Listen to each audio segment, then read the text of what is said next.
नया डायरेक्टर मतलब अपने पुराने डायरेक्टर्स के साथ तो मैं बहुत काम कर रहा हूँ। इंदर कुमार हो गए, भूल भुलैया हो गया, अनीस बदली, लेकिन जो नए डायरेक्टर में आप एक्सप्लोर करते हैं ना अपने आप को, वो मेरे लिए एक बड़ा फैसिनेटिंग है कि नए डायरेक्टर्स तो नीरज अंकल जिंदाबाद। तो ये लगा एक अच्छा, और इस तरह की फिल्में मैंने की नहीं हैं, देव काली और सीक्रेट, रहस्य, पिछले जन्म का कनेक्शन, ये सारी चीज़ें तो एक्साइटेड लगी मुझे। फिल्म के अगर सब्जेक्ट की बात की जाए तो किस तरह का सब्जेक्ट है, उसके बारे में कुछ रोशनी डालेंगे डिटेल में तो बेहतर होगा। नीरज, आप डायरेक्टर हैं, आप। फिल्म का सब्जेक्ट है सस्पेंस है उसमें, और थोड़ा माइथोलॉजिकल से कनेक्ट है।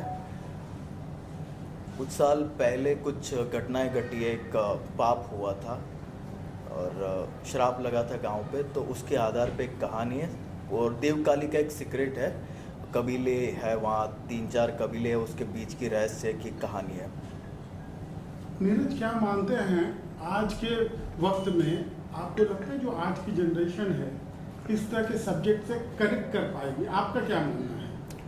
आप जैसा परोसेंगे वैसा खाएगी जनता, और हमारा प्रयास है कि कुछ नया क्रिएट करने की कोशिश की जाए। और आजकल देखते हैं कि बहुत से कॉन्सेप्ट है वो बार बार रिपीट होते जाते हैं, और जिससे जनता को भी मतलब एक एक्सपेक्टेशंस रहती है कि कुछ नया है मार्केट में, तो कुछ नया करने का एक प्रयास है।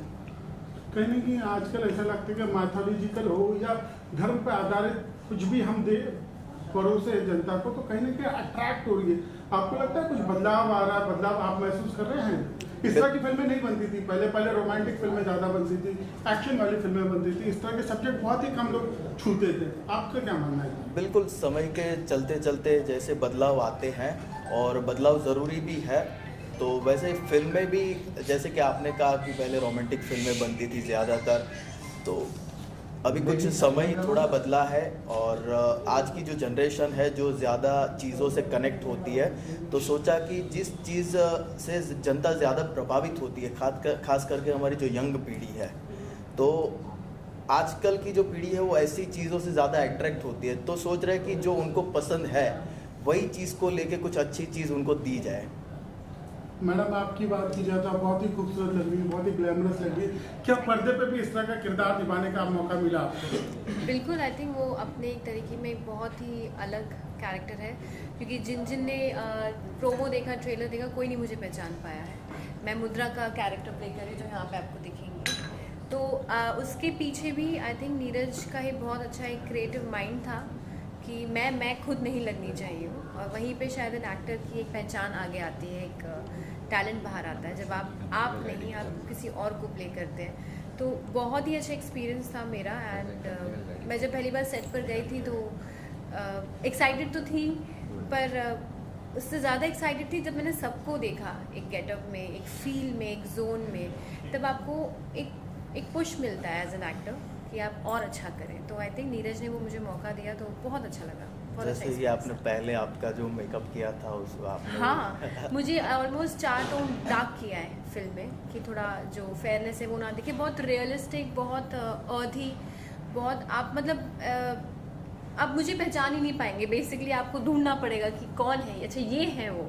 तो हाँ, तो वही मतलब मेरे हिसाब से तो वो इन एन ऑल एक पैकेज था। और असली कलाकार वही हो जहाँ पर आप हर एक चीज़ में ढल जाए अच्छे से। तो आई होप मैंने अच्छा काम किया हो तो सबको पसंद आए। इस तरह के किरदार को जब एक्टर्स करते हैं तो कई तरह के होमवर्क्स करते हैं, कई तरह की प्रिपरेशंस करते हैं, कहीं ना कहीं से भी रेफरेंस लेते हैं। तो आपने कुछ इस तरह से किया मैडम? मुझे ब्रीफिंग काफ़ी अच्छी तरह दी गई थी नीरज जी के थ्रू, क्योंकि मेरी जो कास्टिंग थी वो बहुत ही लास्ट मिनट थी। एंड अच्छा था जो भी मतलब मुझे बोला गया था, जिस हिसाब से जो मैं समझ पाई हूँ, मैंने अपना बेस्ट दिया है। एंड यस, हमने काफ़ी डिस्कशंस की थी सेट पर कि मुद्रा का कैरेक्टर कैसे होगा, क्या फील चाहिए, कितने एक्सप्रेशंस कितने तक चाहिए, मतलब हर एक एक्सप्रेशन तक की हमने काम किया है in the shot while filming, तो मेहनत थी इन अ वे। मेरे मुझसे ज़्यादा आई थिंक नीरज ने काफ़ी मेहनत की है हर एक कैरेक्टर के ऊपर। संजीव सर, एक सवाल आपसे बनता है, सिकंदर जिससे काफ़ी उम्मीदें लगाई जा रही थी सलमान खान जैसे बड़े स्टार से, आज तक हमको लगता है कि वो सक्सेस का फॉर्मूला नहीं मिल पाया, या क्या कारण होता है इतना बड़ा बजट, इतनी बड़ी फिल्में होने के बावजूद? कभी नहीं मिलेगा सक्सेस का फार्मूला। किसी को मालूम होता लाइफ में तो कहाँ का कहाँ पहुँचा। अब ये तो अलग ही बात है, कहना कि बॉस मौत का मैं दिन होता है, कभी चलती है कभी नहीं चलती। ज़रूरी थोड़ी है कि हर बैच में शतक। सर, आपके जीवन में कभी ऐसा हुआ किसी फिल्म के लिए आपने बहुत मेहनत की होगी और बहुत उम्मीद थी कि ब्लॉकबस्टर होनी चाहिए और वो नहीं हो पाई, तो कभी दुख कभी मलाल रह जाता है? बिल्कुल। कौन सा कुछ अनुभव शेयर करेंगे सर? अब नाम क्या छोड़िए, लेकिन जानते हैं, सब लोग जानते हैं कुछ पिक्चरें होती हैं जो वर्क नहीं कर पाती। आप तो अपनी तरफ से कोशिश करते हैं, कोशिश करना हर इंसान का कर्तव्य है कि भाई कोशिश करते रहो। कौन सा क्या कहाँ किधर क्लिक कर जाए वो अलग बात होता है। और क्लिक से भी आदमी सीखता है कि हाँ यार ये वजह थी शायद इसको क्लिक करने की, हाय हाय शायद ये वजह थी इसको ठप होने की। तो ये तो लाइफ के हर एक में उतार चढ़ाव होना ही चाहिए। जिसके लाइफ में नहीं है, सिर्फ सक्सेस ही सक्सेस है, तो उसकी तो फोटो घर में लगा लेनी है कि नहीं? सच बात है। दोनों काफ़ी यंग है, ऐसे सीनियर होने के नाते इनको आप क्या टिप्स देना चाहेंगे? यार ये टिप्स के ऊपर का काम कर रहे हैं बॉस। मतलब आप जब कहानी सुनी थी तो लगा था यार इतना कॉम्प्लिकेटेड है कहानी, इतना घूम फिर के कहीं घुसता है कहीं घुसता है कहीं घुसता होगा कैसे। तो आओ ये देखने के लिए पैसे भी मिलेंगे और देख भी लेना कैसा है। तो ये खुद ही अपने आप में बहुत टैलेंटेड है। तो टिप्स की मतलब, और हम लोग जब हमारे सीन होते थे तो हम लोग बैठते भी थे काफ़ी। सुंदरम तुमको हिट करवा रहा था ना, मतलब लाइन वाइन पर ज़्यादा काम वाम जो था सब। हाँ मतलब दोनों, हाँ अभी लोग लगे हुए थे तीनों लोग। हाँ तीनों लोग बैठते थे और डिस्कशन करते रहते थे कि हर कोई एक ही डायलॉग को तीनों लोग बोलते थे। ये हमने बहुत अच्छा काम किया कि इसके डायलॉग मैं बोलता था रिहर्सल में और मेरे लाइंस ये बोलता था। ये हम लोग मतलब एक तरीका निकाल रहे हैं कि जानने के लिए कि एक दूसरे के चरित्र को हम जाने, सिनेमा का जो चरित्र है। तो ये बहुत बढ़िया याद दिलाया तुमने। बात निकलेगी तो दूर तक जाएगी। नीरज जी, कभी सेट पर ऐसा हुआ है जब भी आपसे कोई सीनियर एक्टर या डायरेक्टर या कोई भी फिल्म मेकर मिलता है तो महसूस हुआ है कि हर इंसान से कुछ अलग अलग सीखने को मिलता है, या किस तरह से ऑब्जर्व करते हैं आप अपने सीनियर आर्टिस्ट को या सीनियर्स को, और क्या कुछ सीखने की कोशिश करते हैं उनका? शुरुआत जब ये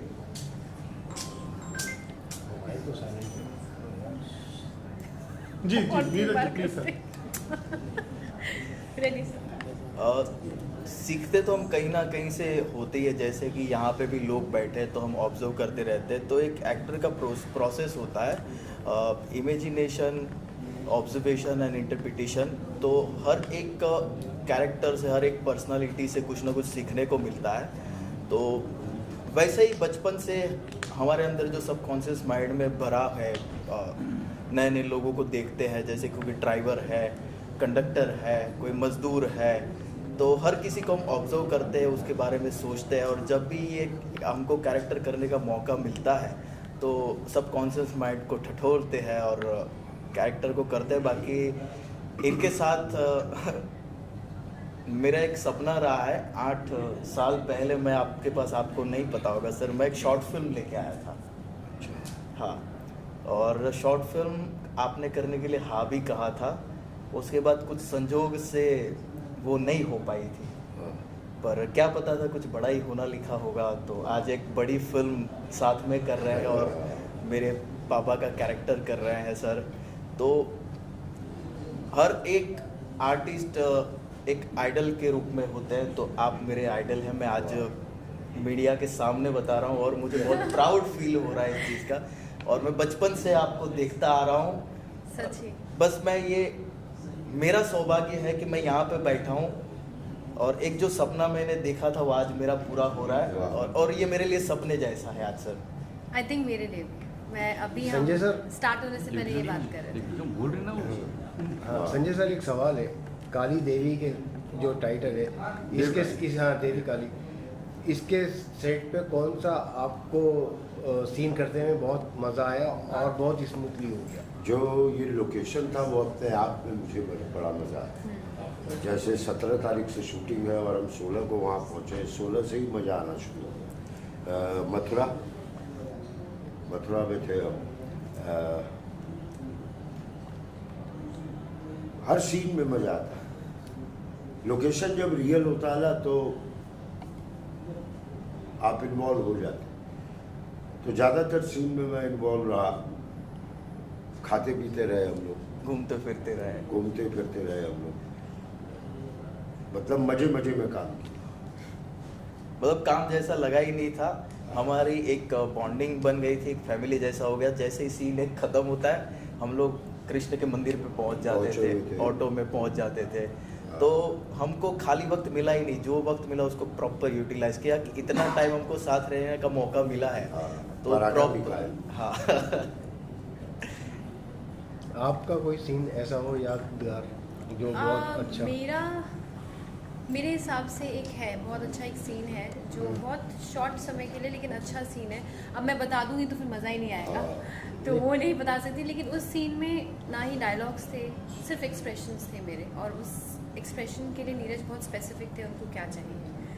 तो जब आप किसी नए क्रिएटिव माइंड के साथ आप काम करते ना, आपको उनके हिसाब से काम करना चाहिए मेरे हिसाब से, क्योंकि जो हम सीख के आते हैं आपको वो पीछे छोड़ देना चाहिए, क्योंकि जितना आप सीखेंगे आपकी गैलरी उतनी अच्छी बढ़ेगी। तो मेरे हिसाब से मैंने सरेंडर कर दिया था कि आप जैसा मुझे कहेंगे, जो आपको चाहिए मैं वैसा परफॉर्म करूँगी। और आई थिंक वो सीन इन अ वे अगर हम देखेंगे, मुद्रा के कैरेक्टर के लिए मिक्स्ड इमोशन सीन था।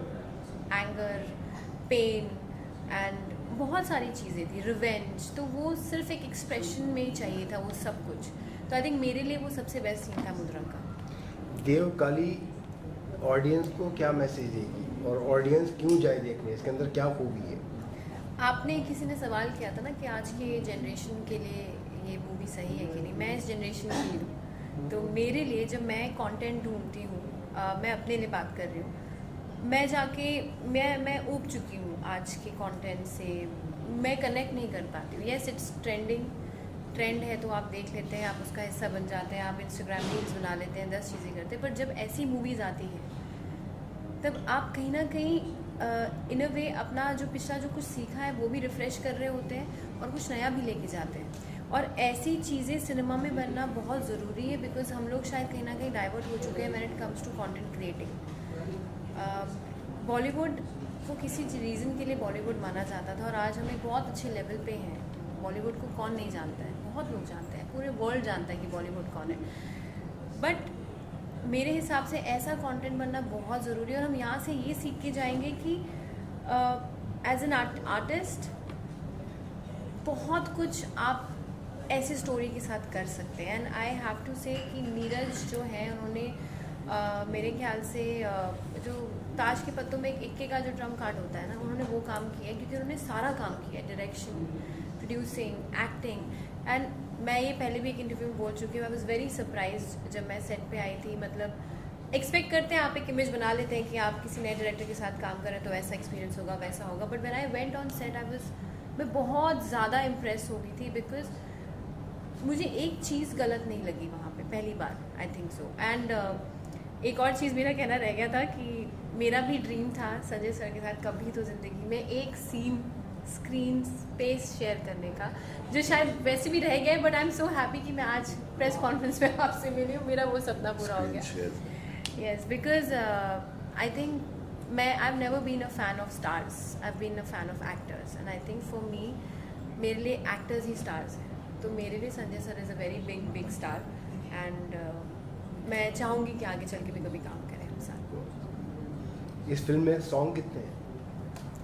इस फिल्म में 2 गाने हैं, और वैसे देखा जाए तो एक प्रमोशनल सॉन्ग है और एक फिल्म के अंदर गाना है, वो थीम सॉन्ग है। अलग से कोई नहीं है कोई सॉन्ग। मेरे साथ में केसरी भी आ रही है, केसरी 2 आ रही है, तो बट नर्वसनेस एक्साइटमेंट है क्या? नींद बहुत अच्छी आ जाती है क्योंकि हमें हमारे प्रोडक्ट पे कॉन्फिडेंस है और बस उसी पे ही हर कोई मेहनत करता है कि आपका जो कॉन्फिडेंस है वही आपको बनाए रखता है। तो यहाँ पे ये वक्त नहीं है कॉन्फिडेंस को डाउन कर दिया जाए, क्योंकि आपने शुरुआत की थी, अगर आप पहले ही डर गए होते या कुछ घबरा गए होते तो आप शुरुआत ही नहीं कर सकते थे। तो हाँ, करना तो है ही, फेस तो करनी है चीज़ें। और उनकी फिल्म भी अच्छी है, जैसे ट्रेलर हमने देखा तो लग रहा है कि बहुत अच्छा कॉन्सेप्ट पे वर्क कर रहे हैं और हमारी एक अलग जॉनर की फिल्म है, तो दोनों अपने अपने लेवल पे सही है फिल्में। Thank you. Thank you. Thank you.